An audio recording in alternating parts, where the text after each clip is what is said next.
Hello, viewer. Let's start a new chapter that is understanding individual differences. It will cover our exams CTET, KVS, TSSSP, and many more exams that will relate to the teacher proficiency test. So, if we talk about the individual differences क्या है कि दो लोग या फिर दो personality एक दूसरे से कैसे डिफ़र करती हैं, कैसे उनकी सोचने की शक्ति एक दूसरे से अलग होती है, कैसे उनकी समझने की शक्ति एक दूसरे से अलग होती है। अगर हम इसकी बेस्ट डेफिनेशन की बात करें तो वो दी थी कार्टर बी गुड ने, जिन्होंने लिखा था कि individual differences stand for the variations और deviations among individuals in regard to a single characteristics और अ नंबर ऑफ करेक्टरिस्टिक्स। यानी कि एक जो इंडिविजुअल है वो दूसरे इंडिविजुअल से वेरी कर सकता है, डेविएट कर सकता है किसी एक करेक्टरिस्टिक्स की वजह से, या फिर ऐसे बहुत सारे रीज़न, बहुत सारे करेक्टर हो सकते हैं जिनकी वजह से एक बच्चा या फिर एक पर्सनैलिटी दूसरी पर्सनैलिटी या दूसरे बच्चे से क्या कर सकता है, डिफ़र कर सकता है। अगर हम इसके और कॉजेज़ की बात करें कि भाई और ऐसे क्या क्या कॉजेज़ हो सकते हैं जिससे कि एक बच्चा दूसरे बच्चे से डिफ़र करेगा, तो सबसे पहला फैक्टर है हेरिडिटी, यानी कि आनुवांशिकता। एक बच्चे ने अपने पेरेंट्स से क्या क्या ऐसे जीन्स या फिर क्या क्या ऐसे पर्सनैलिटी ट्रेट्स हायर किए हैं जिससे एक बच्चा दूसरे बच्चे से डिफ़र करता है। नेक्स्ट रीज़न हो सकता है इन्वायरमेंट। एक बच्चा किस इन्वायरमेंट में रहता है, ज़रूरी नहीं कि दो बच्चों का इन्वायरमेंट एक जैसा हो या फिर दो से और ज़्यादा बच्चों का इन्वायरमेंट एक जैसा हो। हर बच्चे का इन्वायरमेंट अलग है, चाहे वो उसका फैमिली स्टेटस कह लो, चाहे वो उसकी सोसाइटी कह लो। तो हर बच्चा एक अलग इन्वायरमेंट से बिलोंग करता है। अब उस इन्वायरमेंट का उस पर कितना इन्फ्लुएंस हो रहा है और उस रीज़न से वो बच्चा दूसरे बच्चे से कितना डिफ़र कर रहा है, वो भी इंडिविजुअल डिफरेंस के अंदर कवर होगा। इन्वायरमेंट क्या हो गया, हमारा सारा आउटसाइड एरिया जो कि हमको इफ़ेक्ट करता है, चाहे वो हमारी थिंकिंग को इफ़ेक्ट करे, चाहे वो हमारे वर्किंग प्रोसेस को इफ़ेक्ट करे, वो किसी भी चीज़ को इफ़ेक्ट कर सकता है। इसके अंदर हमारे फिज़िकल, सोशल, नेचुरल और एजुकेशनल कंडीशंस आ जाते हैं। अब अगर हम आगे बात करें तो मैच्योरिटी रीज़न हो सकता है कि हम किसी और से क्यों डिफ़र कर सकते हैं, कि हमारी मैच्योरिटी लेवल क्या है, फिर उसका मैच्योरिटी लेवल क्या है। हमारी एज और उसकी एज का डिफरेंस हमें एक दूसरे से डिफ़र कर सकता है। हमारी और उसकी क्रिएटिविटी पावर हम एक दूसरे से डिफ़र कर सकती है। हो सकता है कि एक बच्चा ज़्यादा क्रिएटिव हो और एक बच्चा कम क्रिएटिव हो, तो ये भी एक पॉइंट है जिससे कि हम दो बच्चे के अंदर डिफरेंस पता लगा सकते हैं। उसकी कास्ट क्या है, उसका रेस क्या है, उसका कल्चर क्या है, वो लोग किन फेस्टिवल्स को मनाते हैं। अगला है कि उसका सेक्स क्या है, जैसे कि बोला जाता है कि गर्ल्स ज़्यादा मैच्योर होती है एज़ कम्पेयर टू बॉयज़, मतलब उनका मैच्योरिटी अटेनिंग पावर फास्ट होता है एज़ कम्पेयर टू बॉयज़। अगला है पॉवर्टी। पॉवर्टी के लिए भी कहा जाता है कि एक अमीर बच्चा कम मैच्योर होता है या फिर कम ग्रो हो पाता है एज़ कम्पेयर टू एक गरीब बच्चे के। मतलब गरीब बच्चा जो होता है उसका थोड़ा सोचने का या फिर समझने का तरीका अलग होता है और एक अमीर का अलग होता है। तो पॉवर्टी भी एक रीज़न हो सकती है जिससे कि हम दो बच्चों में डिफरेंस निकाल सकते हैं। स्कूल इन्वायरमेंट कैसा है, अगर स्कूल इन्वायरमेंट एक बहुत अच्छा स्कूल है और एक थोड़ा सा लो ग्रेड स्कूल है, तो हम उसके बेसिस पे भी एक दो बच्चों में डिफरेंस निकाल सकते हैं। अगला हमारा आ जाता है कि कितने टाइप्स ऑफ इंडिविजुअल डिफरेंसेस होते हैं। तो हमारे पास दो टाइप्स ऑफ इंडिविजुअल डिफरेंसेस होते हैं। फर्स्ट है inter individual differences and the second one is intra individual differences. अगर हम इंटर इंडिविजुअल डिफरेंस की बात करें, इंटर इंडिविजुअल डिफरेंस होता है कि जब हम एक बच्चे को दूसरे बच्चे से कंपैरिजन करके फिर उनके बीच में डिफरेंस के पॉइंट्स निकालेंगे। पर इंट्रा होता है कि जब हम एक ही बच्चे के अंदर के ऐसे पॉइंट्स निकालें जो कि दूसरे बच्चे से डिफ़र करते हैं। अगर हम इनकी डेफिनेशंस पे गौर करें तो इंटर इंडिविजुअल डिफरेंसेस की डेफिनेशन है, these differences include those differences found in measurable personality traits of two और मोर देन टू पर्सनस। यानी कि जब हम दो या दो से ज़्यादा बच्चों के बीच में ऐसे पॉइंट्स को लेकर कंपैरिजन कर रहे हो जिनकी वजह से उनके बीच में इंडिविजुअल डिफरेंसेस है। ये चार तरीके के हैं: physical attributes, mental attributes, emotional attributes and social attributes. यानी कि एक बच्चा फिजिकली कितना अलग है, उसका वेट अलग है, उसकी हाइट अलग है।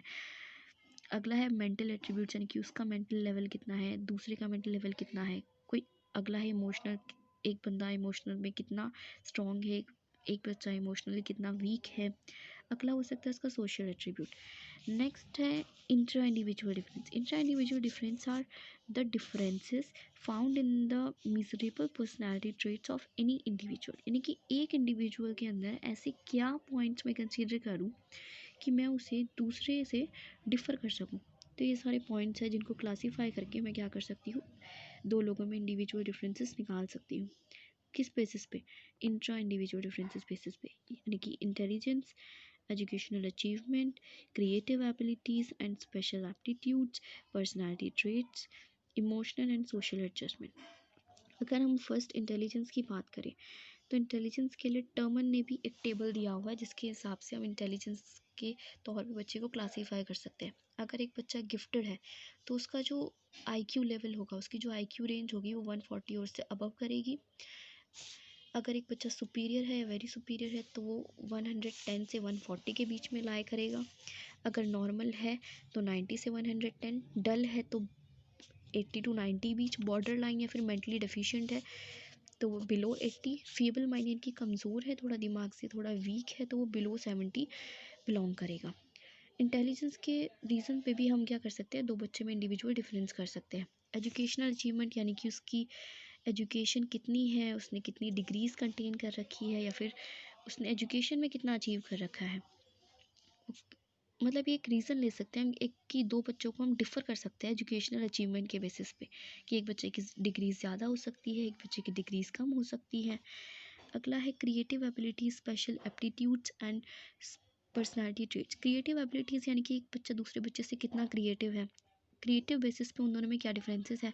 स्पेशल एप्टीट्यूड्स यानी कि एक बच्चा दूसरे बच्चे के मुकाबले कितनी स्पेशल एबिलिटी कंटेन करता है, ये भी हमारा क्या हो सकता है, एक डिफरेंस हो सकता है इंडिविजुअल डिफरेंस का। अगला है पर्सनालिटी ट्रेट्स यानी कि एक बच्चा दूसरे बच्चे से क्या ऐसा ज़्यादा अपनी पर्सनालिटी में कंटेन करता है। इमोशनल एंड सोशल एडजस्टमेंट यानी कि एक बच्चा दूसरे बच्चे से कितना ज़्यादा इमोशनली पावरफुल है या फिर वीक है। एंड सोशल एडजस्टमेंट है कि कितना ज़्यादा एडजस्ट कर सकता है। कुछ बच्चे होते हैं जो कि इमोशनली बहुत ज़्यादा स्ट्रॉन्ग होते हैं, जो कि सोशली एडजस्ट कर सकते हैं, जो कि दूसरे के एडजस्टमेंट के बारे में भी सोचते हैं। तो ये सारे रीज़न हो सकते हैं कि मैं कैसे दो बच्चे को एक दूसरे से डिफ़र कर सकती हूँ इन बेसिस पे। आगे है कि individual differences according to different areas. Tyler थे, टाइलर ने जिन्होंने कहा था कि इंडिविजुअल डिफरेंसेस के डिफरेंट एरियाज़ हो सकते हैं कि किन किन एरियाज़ के बेसिस पे मैं किसी भी दो बच्चे में या फिर दो से ज़्यादा बच्चों में इंडिविजुअल डिफरेंसेस निकाल सकती हूँ। उन्होंने 4 एरियाज़ की बात की थी, physical area, mental area, emotional area and social area. Physical area यानी कि फिजिकल डिफरेंसेस क्या क्या है उनके बीच में, उनकी हाइट हो गई, उनका वेट हो गया, उनका कलर हो गया, उनका आई कलर हो गया, etcetera. And motor ability differences यानी कि एक बच्चा मोटर यानी कि उसके यानी कि उनका फाइन मोटर कैसा है, उनका ग्रोस मोटर कैसा है, वो दोनों कितने ज़्यादा अचीव करते हैं, यानी कि उनकी स्पीड्स ऑफ वर्किंग कैसी है। एक की स्पीड ऑफ वर्किंग हो सकता है ज़्यादा हो, एक की स्पीड ऑफ वर्किंग कम हो। तो ये सारा किस पे डिपेंड करता है, उनकी मोटर एबिलिटी डिफरेंसेस पे। तो यानी कि फ़िज़िकल एरिया के अंदर ये दो होते हैं, physical differences and motor ability differences. Next अगर हम बात करें तो है अपना मेंटल एरिया, यानी कि एक बच्चे का इंटेलिजेंट डिफरेंसेस कैसा है, उसका अचीवमेंट डिफरेंसेस कैसा है, उसकी एबिलिटी या फिर एप्टीट्यूड डिफरेंसेस कैसा है और उसकी स्पेशल एबिलिटीज़ डिफरेंसेस कैसा है। यानी कि हो सकता है एक बच्चे का मेंटल एरिया यानी कि उसके अंदर ऐसी स्पेशल एबिलिटीज़ हो जो कि दूसरे से उसे बहुत ज़्यादा अलग करती हो। यानी कि अगर हम सिर्फ टर्मन वाले के अंदर रखने की बात करें तो उसे गिफ्टेड के अंदर रख सकते हैं, यानी कि जो बच्चा ऐसा जो कि कुछ सुपर पावर कंटेन करता हो। अगला है हमारा इमोशनल एरिया, यानी कि सबके बॉडी माइंड इमोशन सबके अलग होते हैं, उस बेसिस पे ही मैं क्या कर सकती हूँ, दो बच्चों को एक दूसरे से अलग रख सकती हूँ। अगला है एटीट्यूड डिफरेंसेस, यानी कि एक बच्चे की एबिलिटी डिफरेंसेस कैसी है, उसका आंसर करने का तरीका क्या है। एक ही ये आप अपना भी सकते हैं, जैसे कि आप क्लास में एक क्वेश्चन पूछिए तो ज़रूरी नहीं कि सब बच्चे उसका एक ही आंसर देंगे। आपको देखने को मिलेगा कि हर बच्चा उसका अलग अलग आंसर देगा, यानी कि हर बच्चे का रिस्पॉन्ड करने का एटीट्यूड अलग है। हर बच्चा एक क्वेश्चन को सुन के समझ के अलग आंसर करता है। तो यहाँ से आप देख सकते हैं कि हर बच्चे का अलग अलग एटीट्यूड होता है। इंटरेस्ट डिफरेंसेस कैसा है, ज़रूरी नहीं है कि सब बच्चे को मैथ्स ही पसंद हो, सब बच्चों को साइंस ही पसंद हो, एसएसटी पसंद हो, सबका इंटरेस्ट लेवल अलग हो सकता है। इंटरेस्ट एक इनबोर्न और एक्वायर्ड कैपेसिटी है, यानी कि ज़रूरी नहीं है कि आप सभी को एक ही तरीके से पढ़ाएं, हर बच्चे का इंटरेस्ट उसमें अलग हो सकता है। नेक्स्ट अगर हम बात करें तो जंग ने भी क्लासीफाई किए हैं 3 कैटेगरीज, जिसने उससे इंडिविजुअल डिफरेंसेस को बताया है, which is introvert, extrovert and ambivert. Introvert जो खुद में ज़्यादा रहना पसंद करते हैं, शाय नेचर के होते हैं, आउट गोइंग नहीं होते हैं। एक्सट्रोवर्ट वो हो गए बच्चे जो कि बहुत ज़्यादा शाय नहीं होते, आउट गोइंग होते हैं, ईजी स्पोकन होते हैं, आराम से किसी से घुल मिल लेते हैं। एम्बीवर्ट दोनों का इंट्रीगेटेड हो गया, यानी कि ऐसे बच्चे जो थोड़े बहुत शाय भी होते हैं पर थोड़े बहुत आउट गोइंग भी होते हैं। ट्रॉटर ने भी डिवाइड किया है इंडिविजुअल को 2 तरीक़ों से, एक स्टेबल माइंड और एक अनस्टेबल। यानी कि कुछ ऐसे बच्चे जिनका माइंड स्टेबल है, जो कि अपने माइंड पे कंट्रोल कर सकते हैं, कुछ ऐसे बच्चे जो कि अनस्टेबल होते हैं। जॉर्डन ने भी पर्सनैलिटी के हिसाब से 2 तरीक़ों से बच्चे को इंडिविजुअली डिफ़र किया है, which is active type and reflective type. Thorndike ने भी इंडिविजुअल को 4 कैटेगरी के बेसिस पर डिफ़र किया है, और वो 4 बेसिस उसने थिंकिंग के ऊपर रखी है। कुछ बच्चों को उसने एब्स्ट्रैक्ट थिंकर कहा है कि कुछ बच्चे अपना अलग ही सोचते हैं, जिनको कॉन्क्रीट थिंकिंग नहीं चाहिए होती।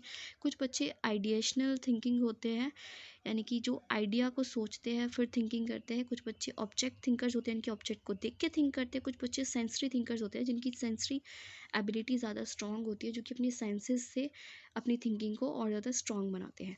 टर्मन ने भी 9 वेज से इंडिविजुअल डिफरेंस को कैटर किया है। उसने कहा है कि उसने 9 तरीके से इंटेलिजेंस के हिसाब से बच्चों को अलग अलग किया है। Genius, near genius, very superior, superior, average, backward, feeble minded, dull and idiot. So this is all about today's video of individual differences. I hope you like it. Thank you.